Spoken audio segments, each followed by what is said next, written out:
idea that anything is possible, and that's what happened here. Slowly at first, but then the idea began to pick up a little steam. Of course, it wasn't just my take my friends were after. They knew I'd belonged to a pretty serious Bible study group for the past 20 or so years, made up of some of my oldest and closest friends. They knew we'd been meeting over lunch every other week to discuss issues such as greed and lust and envy and where we go when the water rises. And they thought there might be something in our coming together and our back and forth that folks across the country might respond to in a positive way. At the time, I had no plans to return to public life. I'd logged my time in the state Senate and in Congress, and I was thoroughly enjoying my work in the private sector. I looked ahead to the balance of my career and imagined I'd continue working in the media, on the lecture circuit, and in business, and a book such as this seemed to fit right in. Here was a chance to shine light on one value in particular, faith. So I gave the idea some real thought, at around the same time as I started thinking about a return to public life. Suddenly, the idea of a book on faith and a shared search for meaning was appealing to me for the very reasons I'd resisted it at first. Because if I went about it the right way, I could take on these big, grand, imposing topics such as God and the Scriptures and make them a little more accessible, a little more real. I talked it through with the guys in my study group, and I began to see that I was uniquely positioned to address some of these themes. Check that. We were uniquely positioned because I'd be giving voice to our shared experience. Look, we're all unique, right?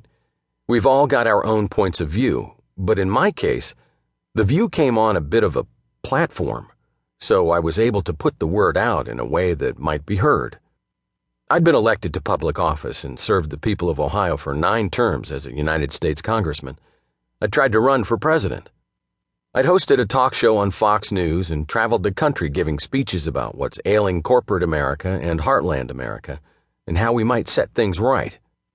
And I'd written those books I just mentioned, which sold enough copies to get me invited back to my desk to write another. So, as I said, I was intrigued, even as I started to feel the tug and pull of politics yet again. It had been the furthest thing from my mind, until it was front and center all over again. I had been a public servant after all, and here I was being drawn to a new role on a new stage, where I thought I could do some good. So, there was that too. At some point, I decided to take a crack at the book you're now listening to, believing that in the small strokes story of my involvement with these guys in the study, there was a much larger story itching to be told, namely the story of contemporary American men reaching for real meaning in their lives and in their relationships through discussion and consideration of the Old and New Testaments. Sound a little high and mighty for you? Well, let me dial it down a notch.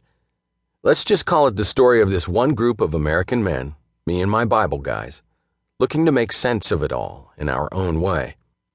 Like my friends in publishing, the guys in our study push me to reach for more than I might have thought I could handle at first. We push one another. At bottom, we struggle, as I think most men do, to find a place for faith and religion in our lives. Only with us, it's not such a struggle because we go at it together. There's strength in our numbers, resonance, relevance, resilience. The older we get, the more we've come to understand that the keys to happiness can't be found in praise or money or plaques or whatever it is we seek to accumulate in our workaday lives. Those things are nice, but they're a little beside the point, don't you think? Anyway, that's the mood of the room among our group. Together, we've helped one another realize that you need to go deeper than trappings or accolades if you seek true happiness and fulfillment and meaning. You need to work at it if you mean to make yourself a better person, or make a difference, or count for something at the end of your days. Trophies don't make character. Year-end bonuses don't make character. They don't define us. Ultimately, what gives us shape and purpose is the effort we make to live meaningfully and to understand how our time on this earth fits alongside whatever comes next. Faith, that's what it comes down to. The lessons of the Bible, the insights we draw from one another.